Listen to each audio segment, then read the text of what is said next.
প্রতিবন্ধী হয়েও সৃষ্টিকর্তার আদেশ পালনে নিয়মিত নামাজ আদায় করেন 4 ভাই বোন। একই পরিবারের প্রতিবন্ধী এই 4 সন্তানের উচ্চতা 3 ফুট। যখন ছোটবেলা তখন হওয়ার পর থেকে সুস্থ স্বাভাবিক সমানই ভালোই, তারপর আস্তে আস্তে দিনে দিনে যখন বয়স হচ্ছে হতে হতে বড় হচ্ছে, দেখতেছি 7-8 বছর 8 বছর 10-12 বছর পর্যন্ত আমি এরকমই বাইরে নেই, কিন্তু আমার হাতের কবজি খোলা এই জায়গায় পায়ের গিরে।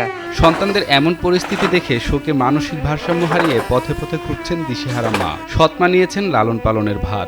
এখন ওনার নিজের মা হলো এদের সুগে তাপে মাথা ব্রেনের সমস্যা হয়েছে, সে পাগল হয়ে ছুটে বেড়ায়, তার জিন্দুল দিয়ে বান্ধা রাখা আছে।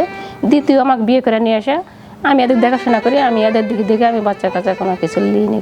হাঁটার সক্ষমতা নেই, দাঁড়াতেও পারেন না 4 ভাই বোন। কোথাও যেতে হলে অন্যের সহযোগিতা ছাড়া কোনো উপায় নেই। অনেক কষ্ট হয়েছে আর ভাই বোন আমরা পরিবারে অনেকটা সমস্যা কষ্টের মধ্যে আছে। চলতে ফিরতে পারি না, আগে একটু পারতাম, এখন হামপুর পাড়া ঝিন্দুর পাড়া সিঁচুর পাড়া কোনোরকম কষ্টে জীবনযাপন করতে হয়। খাওয়া গোসল সহ যাবতীয় দৈনন্দিন ব্যক্তিগত প্রয়োজনে সহায়তা করেন সৎমা। নিজের সন্তান না হলেও প্রতিবন্ধী 4 ভাই বোনকে দেখাশোনা করছেন নিজের গর্ভজাত সন্তানের মতোই পরম আদরে। এরা কিছুই করতে পারে না, এখন কোনো রকমের কষ্ট করে নিজে চলাফেরাটা করে, গা গোসল করে, আমাকেও করে দিতে হয়। অনেক সময় অসুখ বিসুখ হলে অনেকে নিয়ে ধরে বাথরুমে কোলে করে নিয়ে আসা লাগে, আবার নিয়ে আসা লাগে, এরকম সমস্যা। ভাত টাত খাইতে পারে তুলে। নওগাঁর নিয়ামতপুর উপজেলার শ্রীমন্তপুর ইউনিয়নের হরিপুর গ্রামে একই পরিবারে জন্ম নিয়েছেন শারীরিক প্রতিবন্ধী 4 ভাই বোন। জন্মের পর থেকে সুস্থ স্বাভাবিক ছিলেন 33 বছর বয়সী আব্দুল হাকিম, 31 বছর বয়সী আলমগীর, 30 বছর বয়সী সালমা ও 27 বছর বয়সী আব্দুর রহমান। জন্মের পর থেকে আস্তে আস্তে বয়স বাড়তে থাকলেও উচ্চতা বাড়েনি। 10 বছরের পর থেকে হাঁটতে পারি না, এইভাবে খালি টুল দিয়ে চলাফেরা করা লাগে। মেলা সমস্যা, চলতে পারি না, বেটি মানে তারা কষ্ট হয়, আমার বাইরের থেকে আমার কষ্টটা বেশি। এই জন্য সমস্যা মেলা, তার মধ্যে অসুখ বিসুখ এটা লাগিয়ে আছে। জন্মের পর শারীরিক গঠন স্বাভাবিক থাকলেও 7 বছর বয়সের পর আস্তে আস্তে তাদের হাত পা ছোট চিকন হয়ে বেঁকে যেতে থাকে। কি রোগে এমন হচ্ছে সেটা জানতে ও সুস্থতার আশায় নিজেদের সাধ্যমতো ডাক্তার কবিরাজের শরণাপন্ন হন বাবা মা, কিন্তু সমস্যার কোনো সমাধান করতে পারেননি। প্রতিনিয়তই একটু একটু করে নিভে যাচ্ছে এই 4 ভাই বোনের স্বাভাবিক থাকার আশার প্রদীপ। এরা তো জন্মের থেকে তো প্রতিবন্ধী না, এরা যখন জন্মগ্রহণ করছে তখন তো ভালো, তারপরে আস্তে আস্তে 5-7 বছর বয়স যখন হয় তখন আস্তে আস্তে হাত পা শুরু হয়ে যায়, মাথা বড় হয়ে যায়, বুকের কাঠি ঠেলে ওঠে। তো বিভিন্ন ধরনের ডাক্তার কবিরাজ দেখানোর পরেও এরা ভালো হয়নি, কেউ অনেক চিকিৎসাপাতি করেছে।